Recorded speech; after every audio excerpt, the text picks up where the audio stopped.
आ गई है corona vaccine.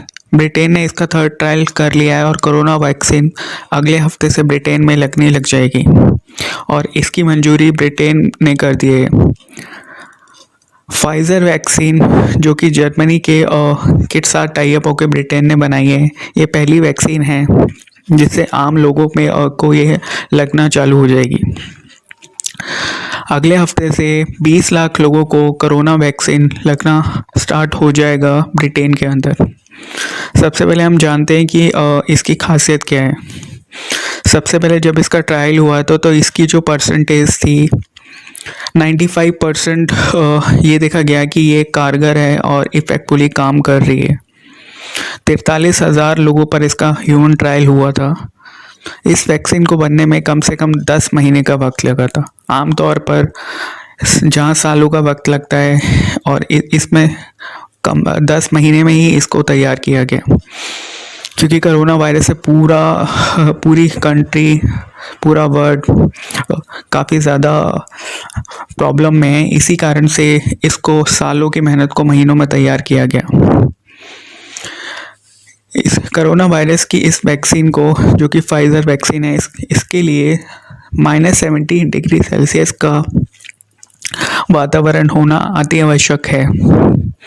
यानी अगर वह -70 डिग्री का माइनस एटमॉस्फेयर होगा तभी ये वैक्सीन लग सकती है। तो अगर हम बात करें भारत के हिसाब से, भारत में ये थोड़ा सा मुश्किल है।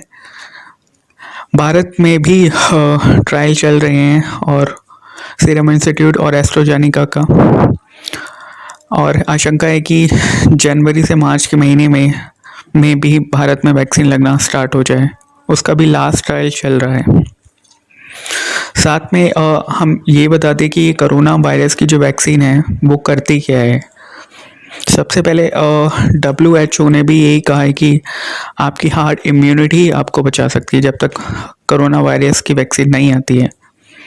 हार्ड इम्यूनिटी दो तरह से होती है। सबसे पहले हार्ड इम्यूनिटी में ये होता है कि कुदरती तौर पर ही आपके अंदर एक ऐसी इम्यूनिटी होती है जो भी किसी तरह का भी रोग हो जाए तो वो रिकवर कर जाता है, क्योंकि ऑटोमेटिकली प्राकृतिक तौर पर ही आपके अंदर एक ऐसी इम्यूनिटी होती है जो उसको रिकवर कर जाती है। अगर पहले भी देखा गया जिसको कोरोना वायरस हुआ था तो वो व्यक्ति रिकवर भी कर गए थे, और देखा गया है जो 60+ थे उनके अंदर ही थोड़ी सी इम्यूनिटी की प्रॉब्लम हुई जिसके कारण उनकी मृत्यु हो गई। लेकिन उससे कम एज में काफ़ी रेयर ऐसे केस हुए हैं जिनकी मृत्यु हुई।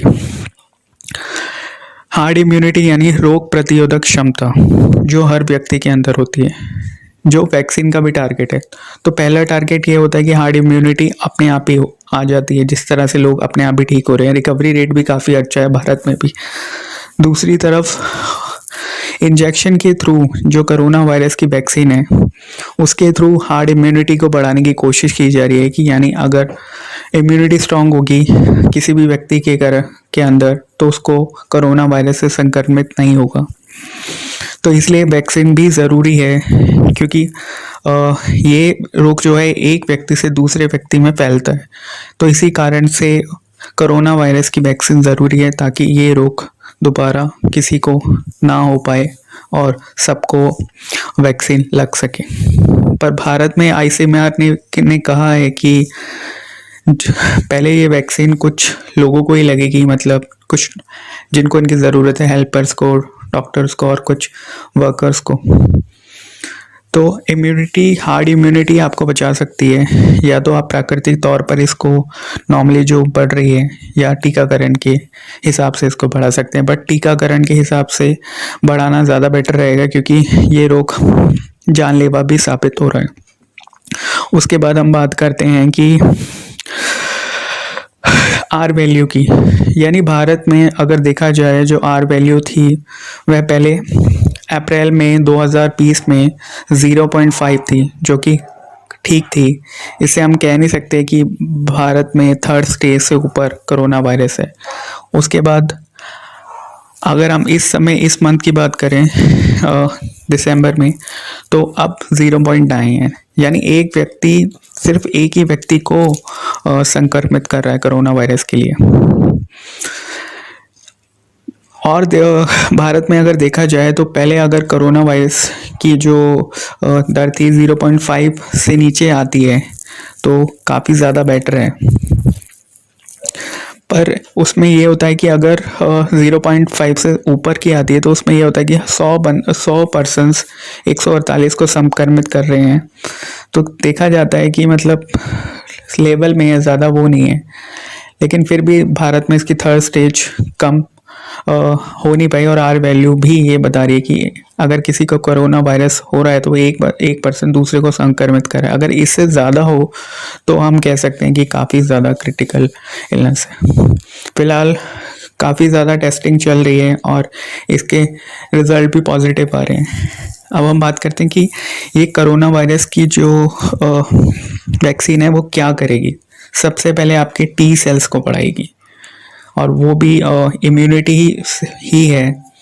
टी सेल्स अगर स्ट्रांग होंगे तो किसी भी व्यक्ति को किसी भी तरह से कोई प्रॉब्लम नहीं होगी, तो ये आपके टी सेल्स को बढ़ाएंगे। इसके अलावा राष्ट्रपति पुतिन ने भी ये ऐलान कर दिया है कि अगले हफ्ते से उसी समय ब्रिटेन जो वैक्सीन लगा रहा है, पहला देश बन रहा है। तो रूस भी, जिसने स्पुतनिक 5 वैक्सीन जो थी कोरोना वायरस की सबसे पहले बनाई थी, तो राष्ट्रपति पुतिन ने भी सबसे पहले वैक्सीन बनाई थी, पर ब्रिटेन ने सबसे पहले मंजूरी दी। तो उसी को देखकर राष्ट्रपति पुतिन ने भी स्पुतनिक 5 को मंजूरी दी है। इसके साथ भी भारत टाई अप कर रहा है और इस पे भी सेकंड स्टेज पे ट्रायल चल रहा है। तो कोरोना वायरस की 2 वैक्सीन हम कह सकते हैं। जो रूस वाली के साथ तो भारत ऑलरेडी काम कर रहा है और ब्रिटेन में -70 डिग्री सेल्सियस का आपको एटमॉस्फेयर चाहिए, जो भारत में काफ़ी ज़्यादा मुश्किल है। तो रूस की वैक्सीन तो शायद भारत के काम आ सकती है, लेकिन ब्रिटेन की काफ़ी मुश्किल है। लेकिन फिर भी 26 जनवरी को बोरिस जॉनसन, जो कि प्रधानमंत्री हैं ब्रिटेन के, वह भारत का दौरा कर सकते हैं। तो हो सकता है कि कोरोना वायरस पे इस पे बात हो सकती है। तो नॉर्मली अगर आप इम्यूनिटी स्ट्रॉन्ग करते हैं, अगर आप अपना खान पान अच्छा करते हैं, च्यवनप्राश यूज़ करते हैं, एक्सरसाइजेस करते हैं, मास्क लगाते हैं, सोशल डिस्टेंस, सैनिटाइजर्स, और अपने फूड में ऐसी डाइट लेंगे जो आपकी इम्यूनिटी को बढ़ाएं, काढ़ा पिएं, तो वैसे ही आप इससे बच जाएंगे। क्योंकि ये पॉसिबल भी नहीं है कि आते ही वैक्सीन सारे व्यक्ति को एक साथ लग जाएगी, तो उसको हमें खुद ही सावधान रहना पड़ेगा। इसके लिए काफ़ी लंबा समय लगेगा कि 130 करोड़ भारतीयों को वैक्सीन लग